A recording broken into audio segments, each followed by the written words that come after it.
My husband Jack revealed Andy's prenuptial agreement upon receiving his inheritance, declaring, "I don't need a life with you anymore. I'm inheriting $5 million. I don't need you when I have that money." His cold words signaled the demise of our marriage after years of living together. I felt like a mere obstacle in his pursuit of wealth, but he remained oblivious to the significant secret tied to the $5 million inheritance. "Mom, is it true that Grandpa is in critical condition?" My daughter Sophie's unexpected question caught me off guard. Ethan, Jack's father, had a serious health problem, and the information was supposed to be a secret between Jack and me. "Did you get that information from your dad?" The only one who could have told Sophie was Jack. "Yes, and on a call from Dad, he told me to renounce Grandpa's inheritance." Sophie's words unsettled me. With a single phone call, my peaceful life was about to be shaken. A few days after Sophie's revelation, Ethan passed away peacefully. Since getting married, I had lived with Jack's parents, providing unwavering support during their health struggles. It had been 5 years since Jack's mother passed away, and now, with Ethan's passing, the funeral went smoothly. Yet just as I thought I was free from tension, Jack's behavior underwent a dramatic change. "What are you doing here? Why hasn't it been cleaned properly lately?" Jack frequently pointed out minor dust and small stains. "I'm sorry, I must have missed it. I'll clean it right now." However, the issue wasn't just about cleaning. "Why are you serving this? I wish you'd pay more attention to the taste when you cook." Even the dishes he used to enjoy were now unappreciated. "Is there something bothering you lately?" I gathered the courage to ask, but it only worsened his mood. "It's useless to deny it. To be honest, the food you make isn't good. I've been tolerating it because my parents never complained, but I've always felt its tastelessness deep down." Jack's words pierced my heart, marking the first time he had criticized me so severely. My mom always cleaned and did laundry perfectly, and at meal times she cooked with care without cutting corners. "You're nothing like her." I've been patient, but I can't stand it any longer. This was the first time he compared me to his mother and criticized me.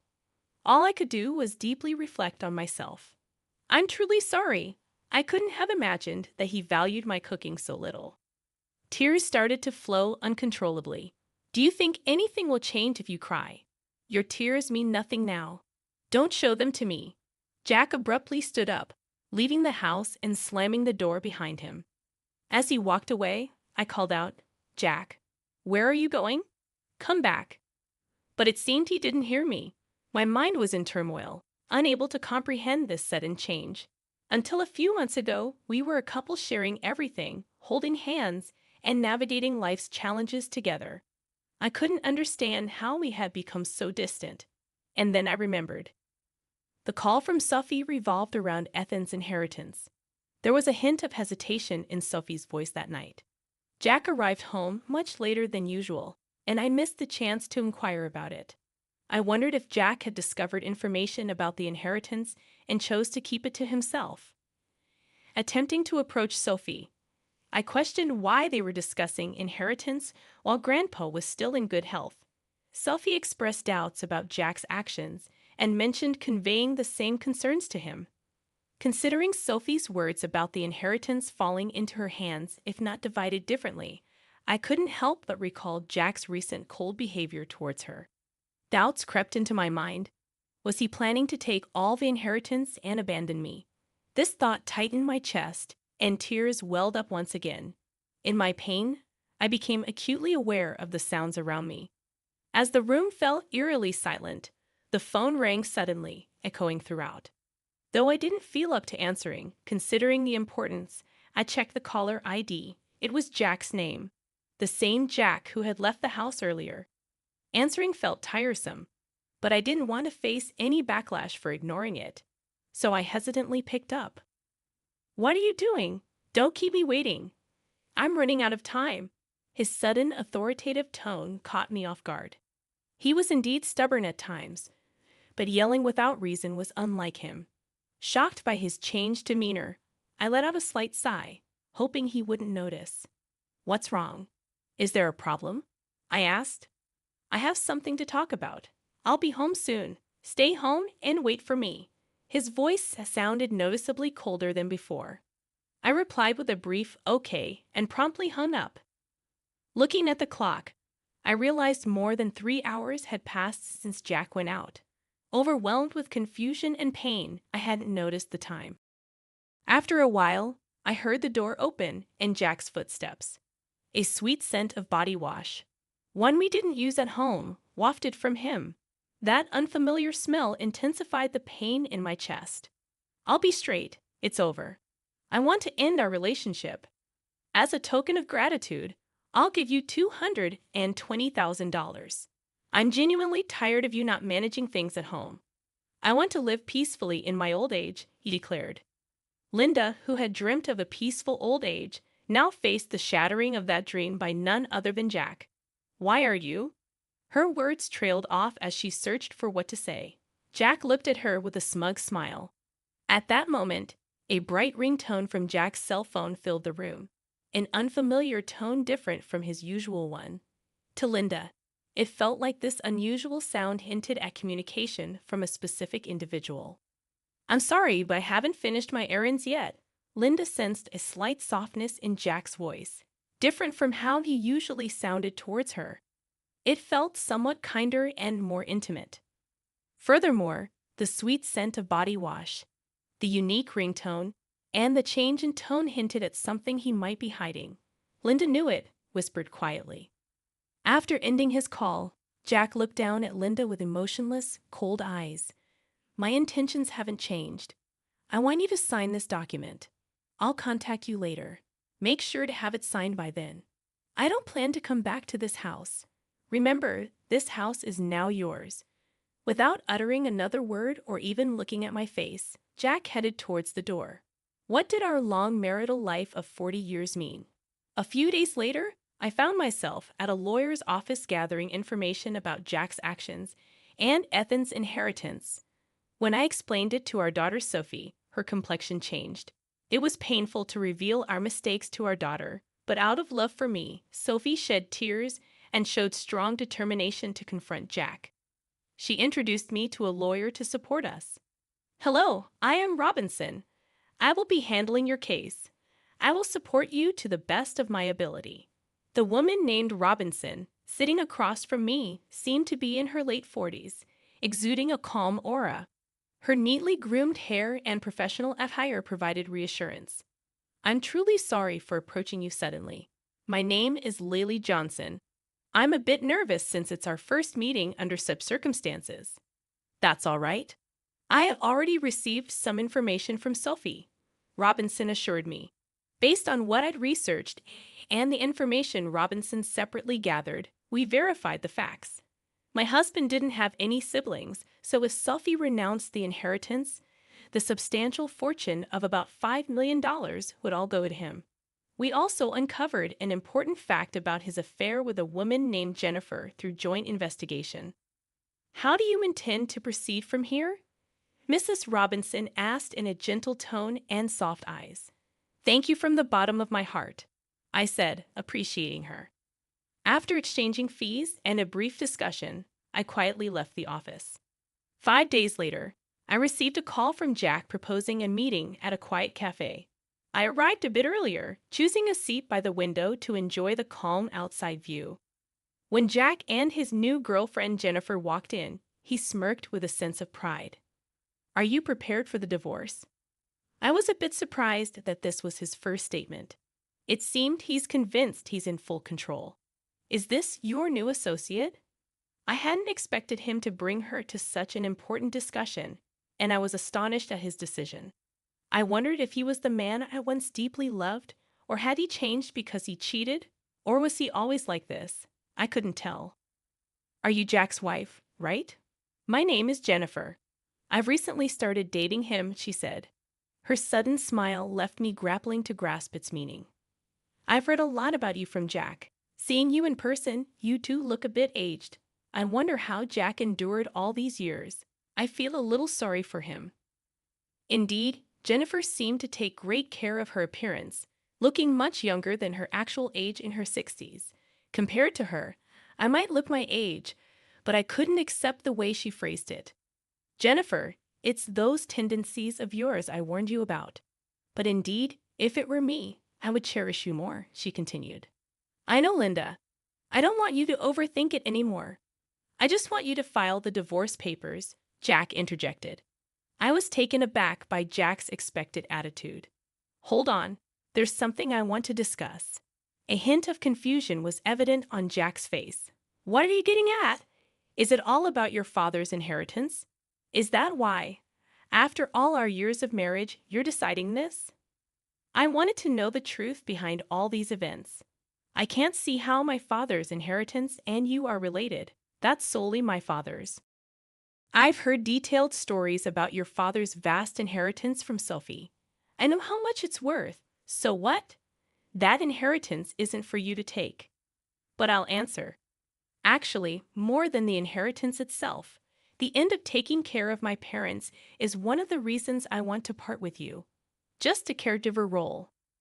How had Jack seen me only as a caregiver and not the loving wife I used to be? I didn't even have the energy to cry. Can we speed this up, Jack? I want to start our new life. Besides, have you still not let go of Jack? Don't make me repeat myself. I'm not thinking of a new start with you now. I want you to file the divorce papers.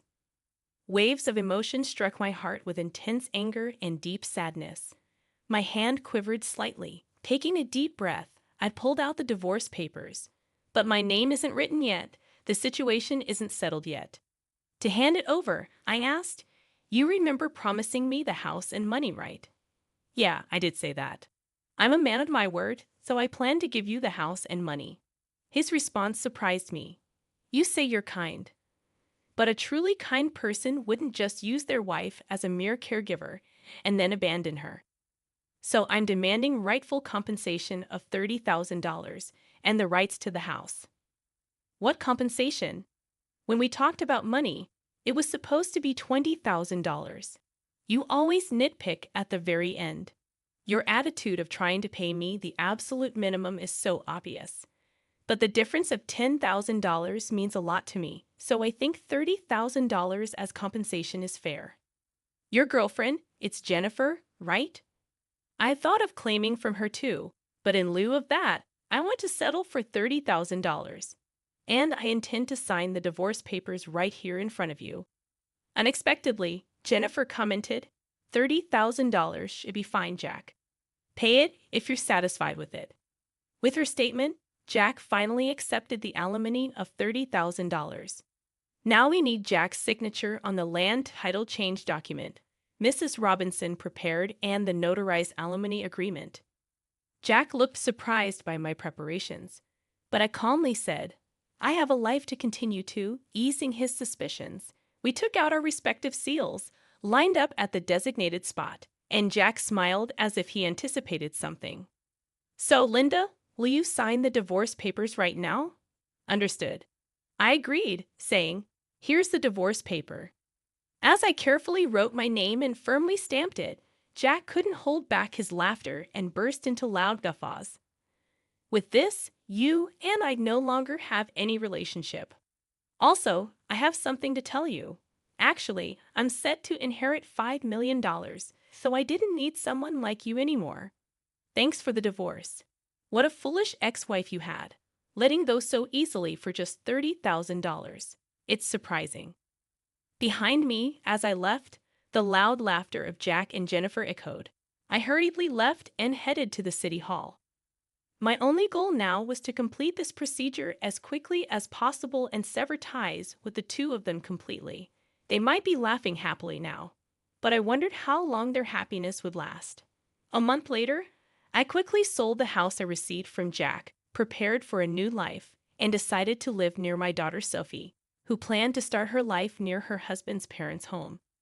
Since Jack's mother lived nearby, I thought there would inevitably be moments I'd feel cautious. Contrary to my concerns, Sophie's husband warmly welcomed me and was always considerate, which I found very reassuring.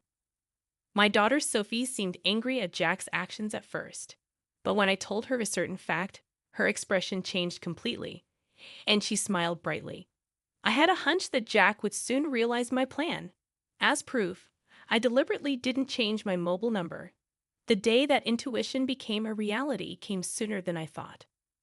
From the afternoon, my mobile rang repeatedly, and sure enough, it was Jack. He called many times, but at first, I purposely didn't answer. After receiving repeated calls, I finally picked up. "Hello, why are you doing this?" I couldn't hide my surprise. "What's the matter?"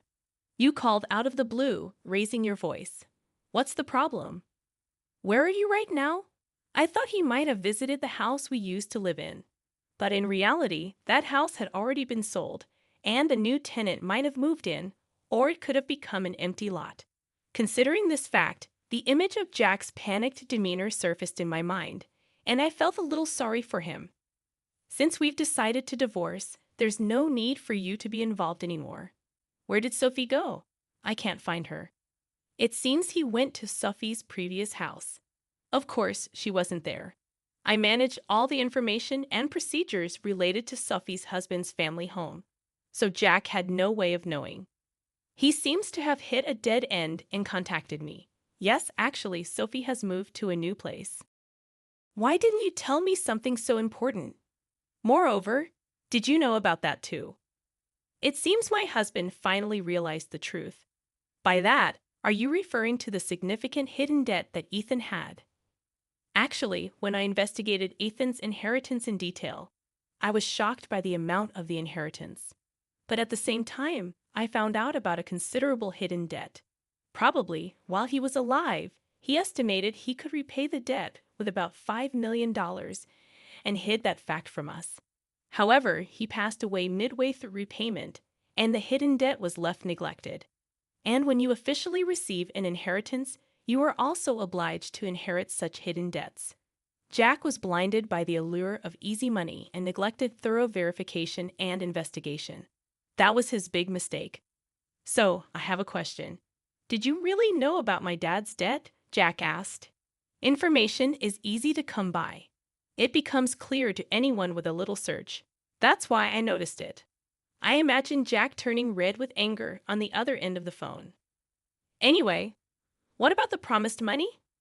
What about the money you intended to return?" I had my suspicions, but his real goal was money after all. Besides, about that property. If I had known about my dad's debt from the beginning, I wouldn't have gotten involved at all. "I understand how you feel. I thought it deep down, but I chose not to say it. But think about it, putting aside the money issue for a moment. You got to marry a very attractive woman, right? Isn't that pretty lucky?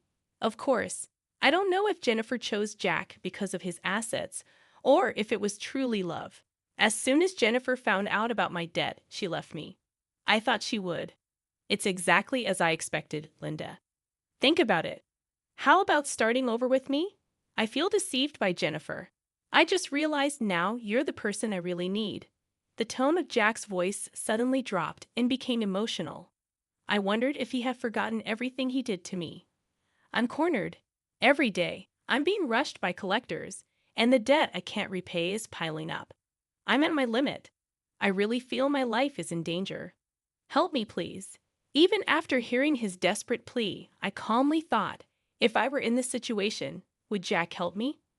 I carefully chose my words and took a deep breath before answering. "Right now, I'm living peacefully and am truly satisfied. And in the days to come, I want to live in peace. You might have forgotten, but remember what was said at my response." Jack was momentarily lost for words on the other end of the phone. "You mean back then?" "Yes, exactly, Jack. I'm really grateful that we were able to get divorced. Thank you for giving me a chance to choose a new path." I felt the tremor in Jack's voice and his tears, but for my future, I made up my mind and quietly ended the call. This marked the complete end of our relationship. I don't know how Jack's life is now or how he's repaying his debt, but I hope he's making an effort somewhere. "Linda, how about taking a walk outside while looking at the beautiful scenery?" "Currently, I'm enjoying my days with a wonderful person I met through a hobby in Chicago. He's very warm and always with me. Spending time with him brings me unparalleled happiness."